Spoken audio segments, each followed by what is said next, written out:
কোয়েকড এই ভূমিকম্পের ট্র্যাক রেখেছে। এই মুহূর্তে আমি সহকর্মী কমলেশ চৌধুরীর কাছে যাব। কমলেশ একটু বর্ণনা দেবে। কমলেশ, আমরা কথা বলছিলাম ভূতত্ত্ববিদের সঙ্গে, তিনি স্পষ্টতই বললেন যে এইটা খুব একটা আনএক্সপেক্টেড নয়। উনি প্লেট টেকটনিক তথ্য অনুসারে বলছিলেন যে যেভাবে প্লেট সরে যাওয়া, বারবার 5-6 বছর অন্তর অন্তর রিপিটেশন হওয়া, এখনো পর্যন্ত কামচটকা যে ঝটকা এবার আমরা দেখতে পারলাম, এখনো পর্যন্ত প্রভাব কোথায় কোথায়, এর সুদূর প্রসারী প্রভাব কোথায় কোথায় হতে পারে, কি কি ব্যবস্থা এখনো পর্যন্ত গৃহীত হয়েছে, একটু ডিটেল জানতে চাইবো কমলেশ। শুভজিৎ, আমাদের দর্শকদের সুবিধার জন্য একটু ম্যাপ দেখাবো যে কোন অঞ্চলটাতে এই ভূমিকম্পটা হচ্ছে, তাহলে সবার কাছে একদম খুব সুন্দর করে পরিষ্কার হয়ে যাবে এক্স্যাক্টলি কোন জায়গাটা। দেখো, আমি প্রথমে আমরা কোথায় থাকি, এইটা হচ্ছে ভারতবর্ষ, এইটা হচ্ছে ভারত, এবং আমরা পশ্চিমবঙ্গ এই অঞ্চলটাতে রয়েছি।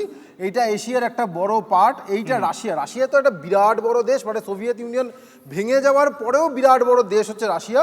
এবং রাশিয়ার পূর্ব দিকটা এই অঞ্চলটা হচ্ছে এই যে একটা বেরিয়ে আসা অঞ্চল, এইটা হচ্ছে কামচটকা। এইখানে অনেকগুলো লাল হলুদ পার্ট আমরা দেখতে পাচ্ছি। এইখানেই ভূমিকম্প, মূল ভূমিকম্প 8.8 মাত্রা ভূমিকম্প, যেটা ভারতীয় সময় 5টার সময় হয়েছে। এবং তারপরে আমি গুনছিলাম মোটামুটি 29 থেকে 30টা আফটার শক, মানে বড় মাপের আফটার শক, যেগুলো 5 বা তার বেশি মাত্রার ভূমিকম্প হয়েছে। মানে এইখানে দেখলেই বুঝতে পারবো যে এই অঞ্চলটা এই মুহূর্তে কতটা মানে মাটিটা কেঁপে রয়েছে, মানে একের পর এক আফটার শক হয়ে চলেছে।